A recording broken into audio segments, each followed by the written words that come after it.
Hey there. If you're working in Power BI, you know how amazing it is for bringing data to life. But you probably also know that feeling when a dashboard just slows to a crawl. Well, in this explainer, we're going to fix that. We are going to break down 5 super practical steps to turbocharge your reports and get them flying again. Let's do this. So does this sound familiar? You click on a filter, and then you get the little spinning circle, and you wait. And you wait some more. Ugh, slow load times, visuals that lag behind. It's more than just annoying, right? It actually stops you from getting the answers you need from your data when you need them. So what's actually going on under the hood? Well, it usually boils down to a few usual suspects. We're talking data models that are just way too big, clunky DAX code, or maybe you've just crammed way too many charts onto one page. But here's the good news. Every single one of these problems is fixable. And here's our game plan.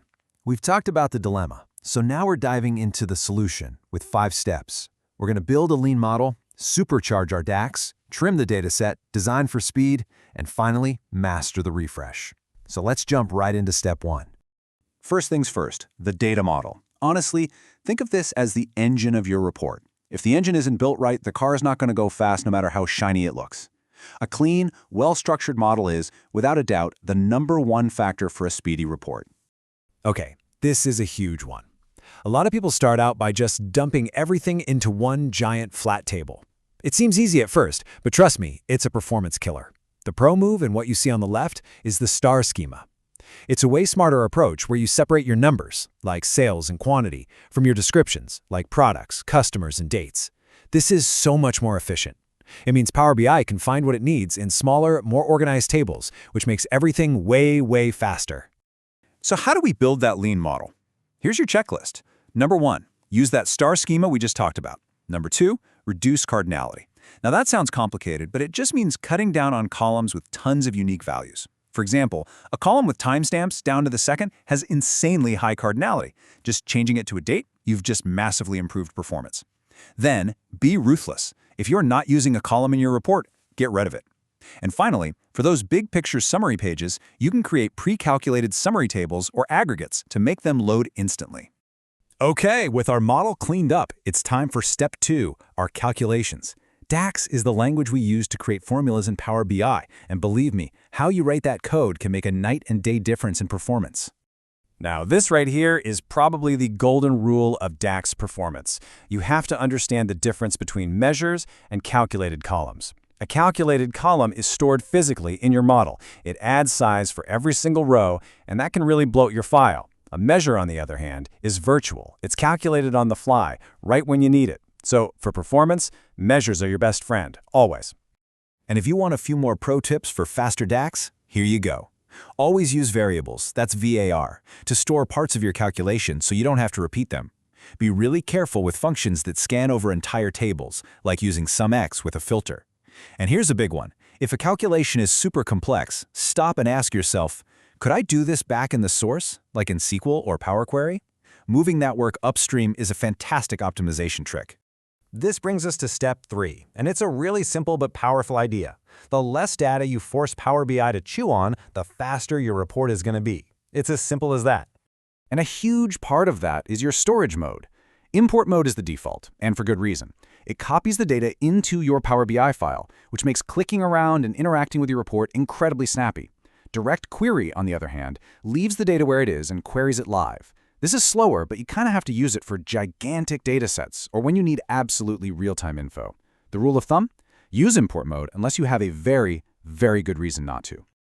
All right, we've tuned the engine in the back. Now let's talk about the front end, the actual report page that your users see.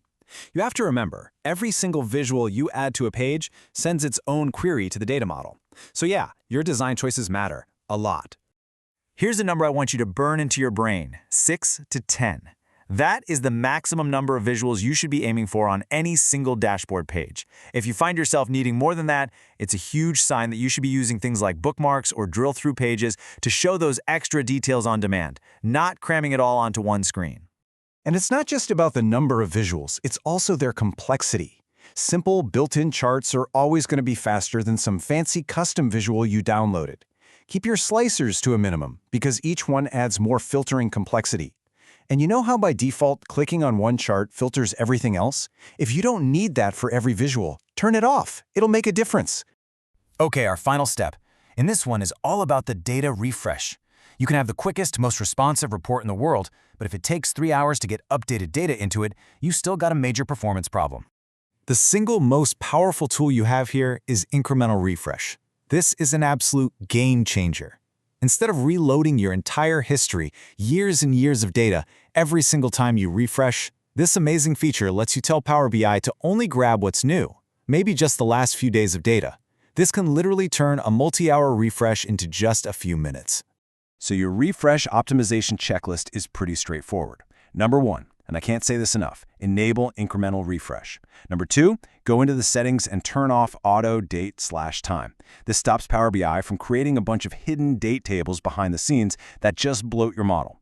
And finally, be smart about timing. Schedule those big data refreshes to run overnight or during off-peak hours when no one's using the reports. Okay, once you've put these 5 steps into practice, you are going to see a massive improvement. But for those really stubborn performance problems, let's talk about a couple of tools the pros use to dig even deeper. Right inside Power BI Desktop, you've got something called the Performance Analyzer. Think of it like a stopwatch for your visuals. It'll tell you down to the millisecond exactly how long each chart is taking to load so you can find the slow ones. And for a really deep dive, the industry standard tool is DAX Studio. It's like an X-ray for your DAX code, showing you exactly what the engine is doing behind the scenes. And all of this brings us to the most important takeaway, really.